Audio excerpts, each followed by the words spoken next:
The core business of Opportune is we are carbon auditors and carbon accountants. We help people measure their carbon footprint and also audit it. What Opportune seeks to do differently is based on two things that are important to us. One is being technically excellent in the development of a greenhouse gas inventory or carbon footprint, and then all the rules and standards around that. And the second part is around making sure that we are helpful for business. It's a really complex space. People don't understand it, climate and emissions and all the standards. And so if we can explain it to people in plain language, that's really important to us.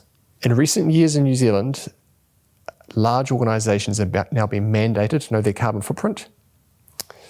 So on the NZX, the top 200 companies have now been mandated.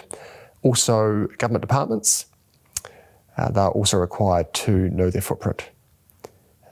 Importantly, it goes beyond that as well. For those businesses on the NZX, they actually have to look at future climate scenarios and publicly disclose how those future climate scenarios will impact their business, which is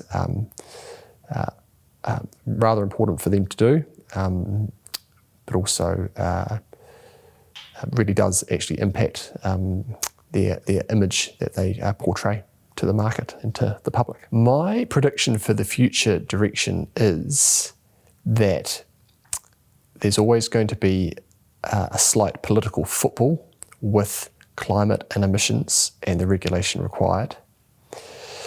There is always going to be some public consumer demand for action in this space. Unfortunately, the climate is changing. Temperature rise is occurring, so degradation of the environment will happen and is.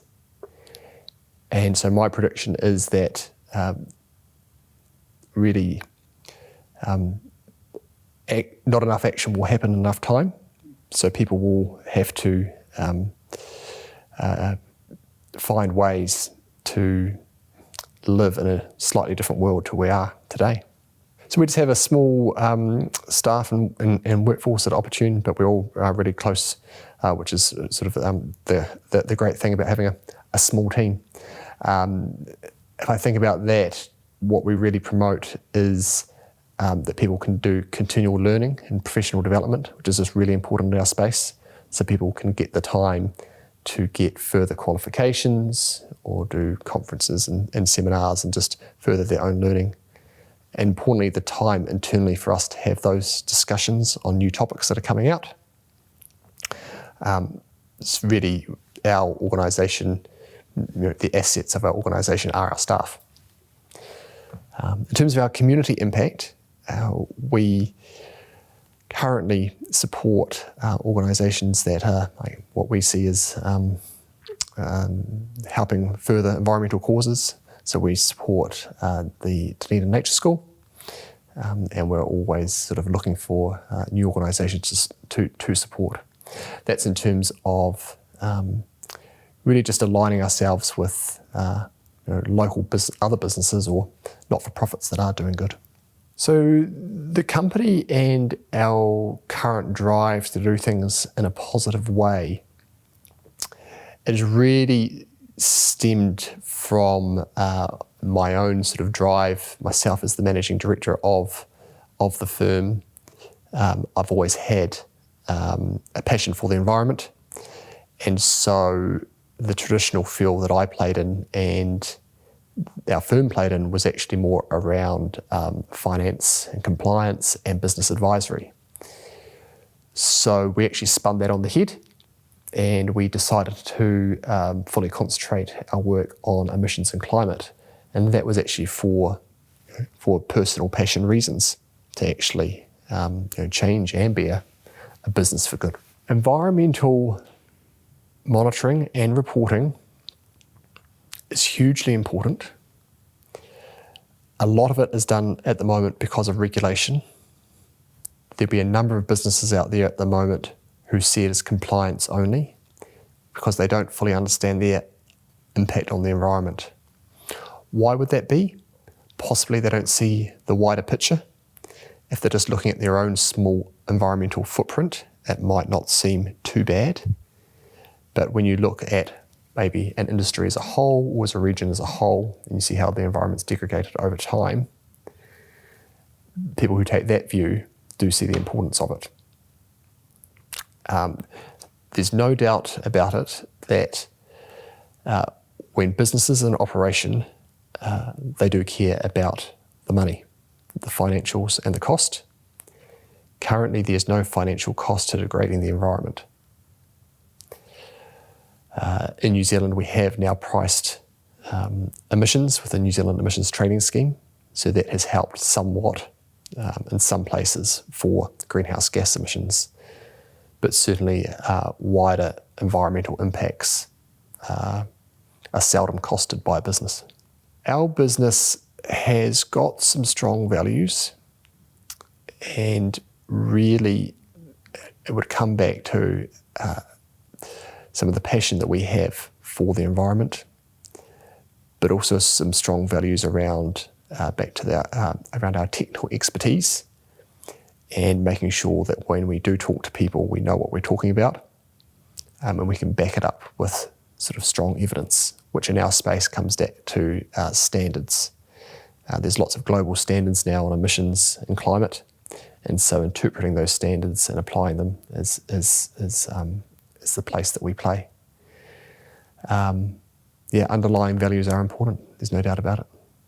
Yeah, so if I thought about the values that are important to us, so just about environmental stewardship, there would be one. There's integrity, but it's actually around integrity of information and integrity of what of how we communicate to our clients and the information we get across to them. The type of working culture that we have at Opportune and how it's has positive flow-ons to both our staff and our customers, really our staff enjoy coming to work because actually the work they do day to day is impactful. They care about the environment. They want to do their bit to help. And then by them just coming to work, they are doing that. So it's just built into the everyday. And our customers, importantly for our customers, they're getting some technical expertise and with a friendly face attached to it, which is really important. People are enjoying their work. Then can be a really good relationship between us and our customers. Our customers and our clients are really important to us. So we know that the better the relationship we have with them, the more they'll listen to us, which is really important. Are there challenges in being a business that emphasise environmental efforts? At the moment, we interact with organisations who either care, and so they want to take action, or those who are mandated to take action. There's a lot of organisations we don't interact with, and that's probably the ones that need some interaction.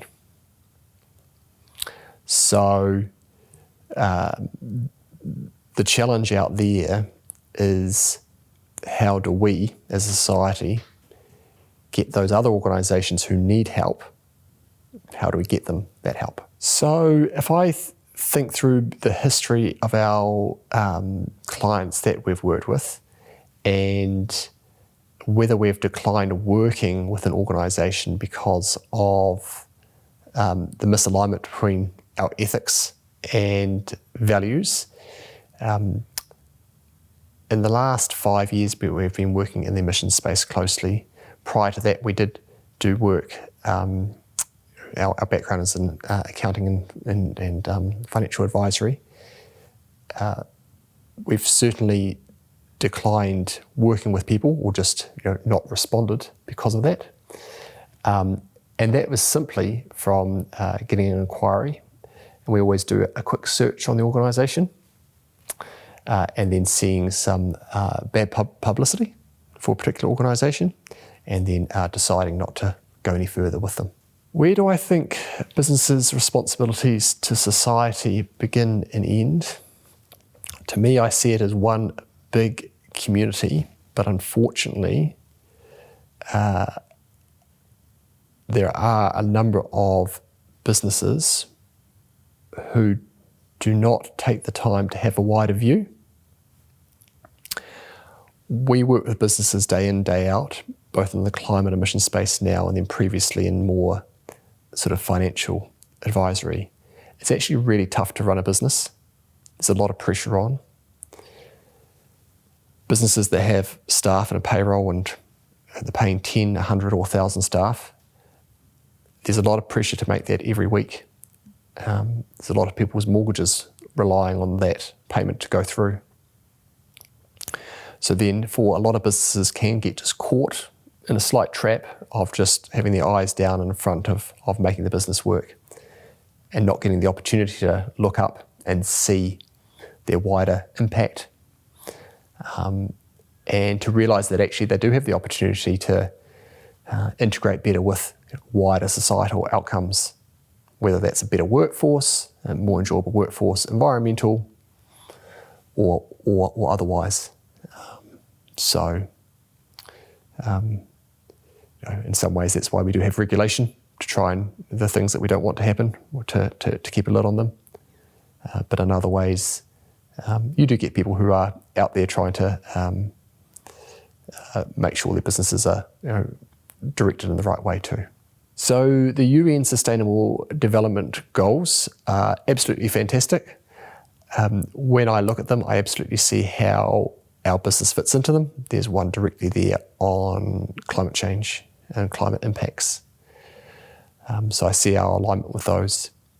When I think of the SDGs, I recognise them as a great global framework that can be used by everybody, and that organisations can pick them up as and when they need to. So it's very important that there is a consensus globally around those SDGs. And then really it is up to individual businesses to pick them up and use them as their own sort of framework. When our business is being its best self, what that looks like is that we're actually a hive of activity, to be honest. So in our office and in our conversations, we're all working hard for our clients. We're having some great conversations and challenging ourselves as well.